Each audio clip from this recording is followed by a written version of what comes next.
안녕하십니까, 문털란TV입니다.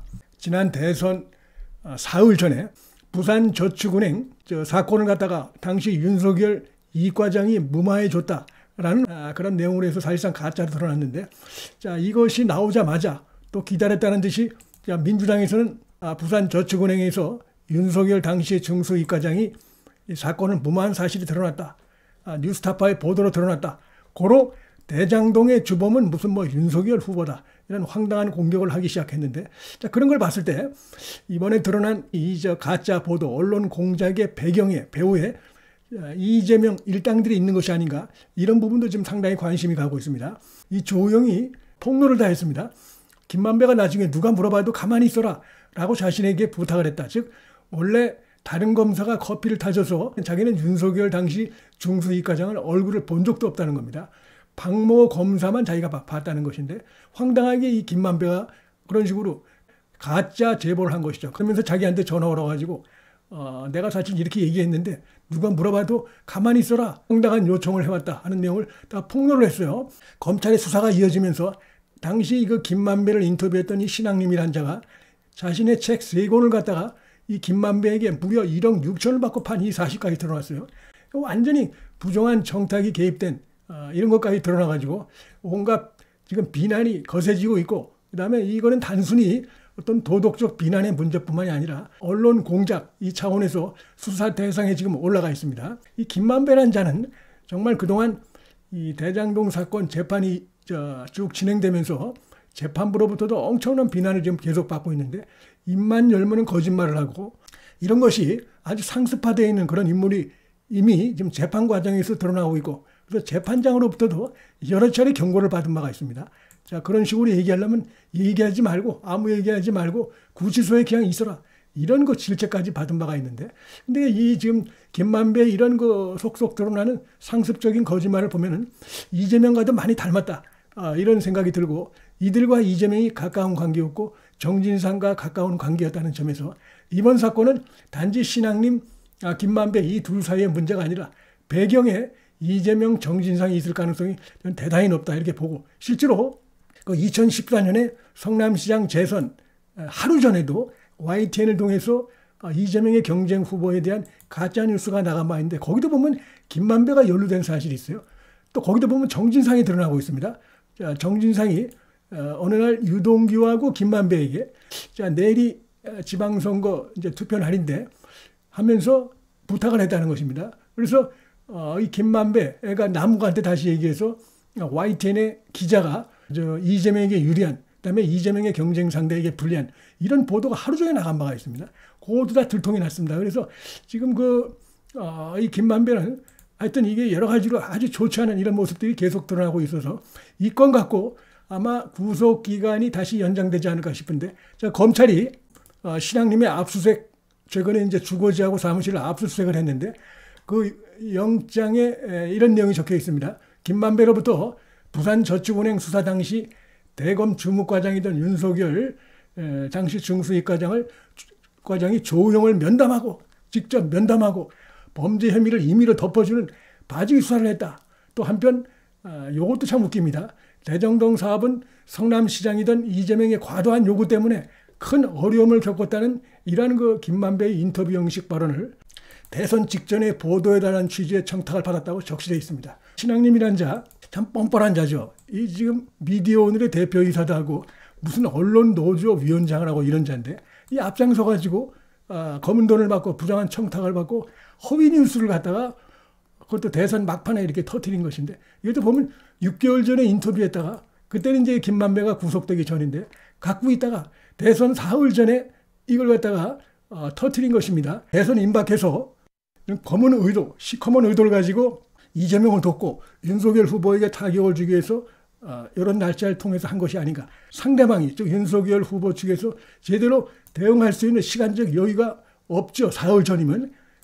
그래서 그런 날짜를 택해서 정치 공작을 한 게 아닌가 싶은데, 좀 뻔뻔하게 그 압수수색을 당한 이후에 기자들에게 자신이 김만배가 자신한테 거짓말을 얘기할 것이라고 생각한 적이 없다, 허위인지 진실인지 나는 판단할 필요가 없다, 이게 말이 되는 얘기입니까? 기자가 항상 크로스 체킹을 하고, 더군다나 이 내용이 선거에 관련된 중대한 사안인데 이걸 자신이 뭐 김만배가 나한테 거짓말을 할 것이라고 생각한 적이 없다. 이게 변명이 됩니까 이게?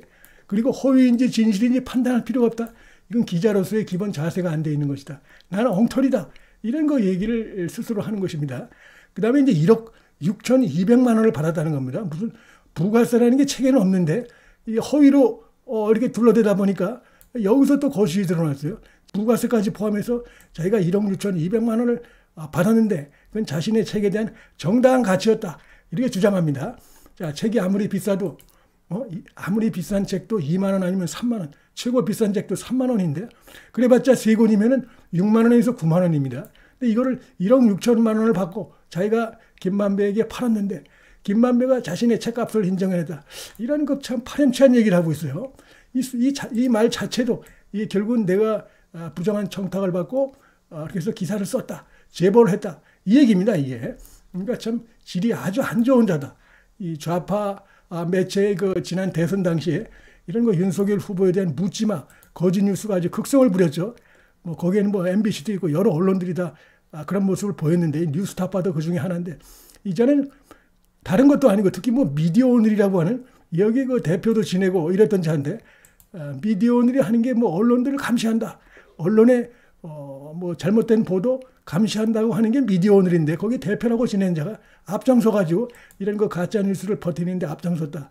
이게 드러나 있다. 지난 대선 막판에 벌어졌던 이 추악한 언론 공작 여기 이제 김만배가 또 등장합니다.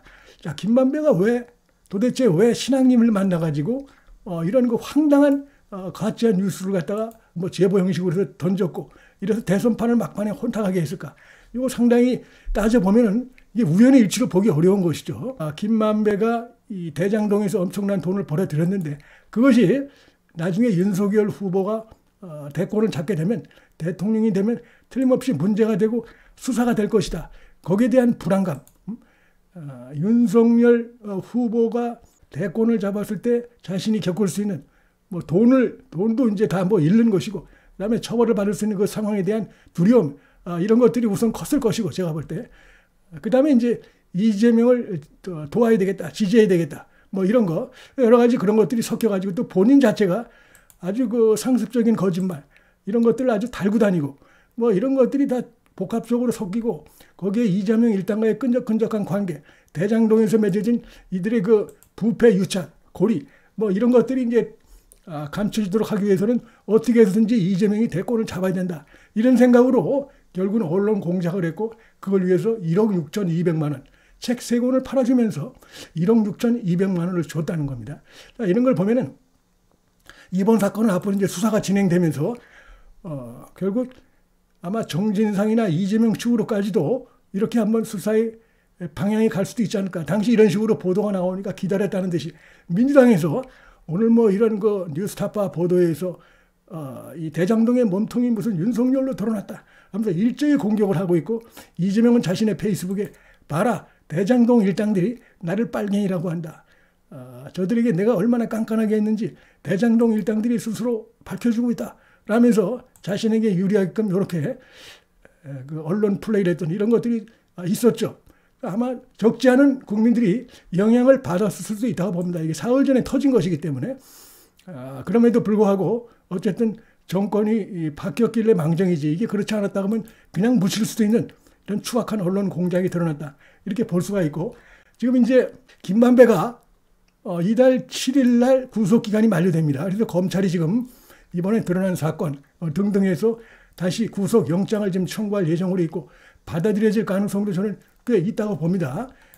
지금 재판부가 그동안 이 김만배의 행태에 대해서 아주 그 불신을 하는 이런 입장을 보여왔습니다. 왜냐하면 나와서 입만 열면은 이 앞뒤가 맞지 않는 그런 변명을 하고 답변을 하다 보니까 이 재판부로부터 그런 식으로 답변하려면 하지 마라. 그냥 구치소에 계속 있어라. 이런 얘기까지 들을 정도였습니다. 이 김만배는 구치소에 계속 있으면 어떻게 됩니까? 자기의 그 혐의 이걸 갖다가 해명할 수 있는 이런 기회를 잃어버리는 것이죠. 하여튼 그 극단적인 표현이긴 하지만 그리고 실제로 김만배는 지금까지 재판을 통해서 자신이 대장동에서 저지른 이 불법 그다음에 이 부정한 자금 지금 다 추징 보존이 되어 있습니다. 법원이 추징 보존을 했다는 자체는 전체 예산에 대해서 상당히 수상하게 보고 있는 것입니다. 자금도.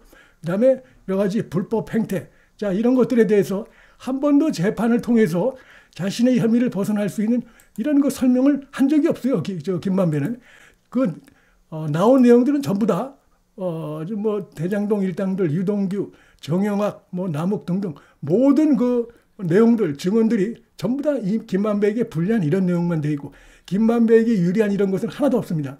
심지어는 유동규에게 1억 원을 주면서 나에게 유리한 이런 진술을 해달라고 했다가 유동규가 그것도 폭로를 해버리고 하여튼 모든 것이 지금 재판의 진행상은 김만배에게 아주 불리한 이런 쪽으로 되어 있는 데다가 이번 건까지 터졌기 때문에 그래서 검찰이 지금 구속영장을 다시 청구하는데 그렇게 되면 받아들일 가능성도 꽤 있다 이렇게 봅니다. 갑자기 왜 김만배가 이 뉴스타파를 만나가지고 그런 황당한 거짓말을 했을까? 사소한 거짓말도 아니고 엄청난 나중에 문제가 생기면 엄청난 파장이 있을 수 있는 이런 거짓말을 김만배가 단독으로 생각해서 했을까? 그건 어렵다고 봅니다. 상식적으로 생각하면은. 그 정도도 판단을 못했을 리는 없고 결국은 배경에 정진상이나 이재명 일당이 있는 것이 아닌가 이런 의혹도 충분히 들고 김만배는 구속기간이 좀 연장돼야 되겠다 이런 생각을 다시 한번 하게 됩니다.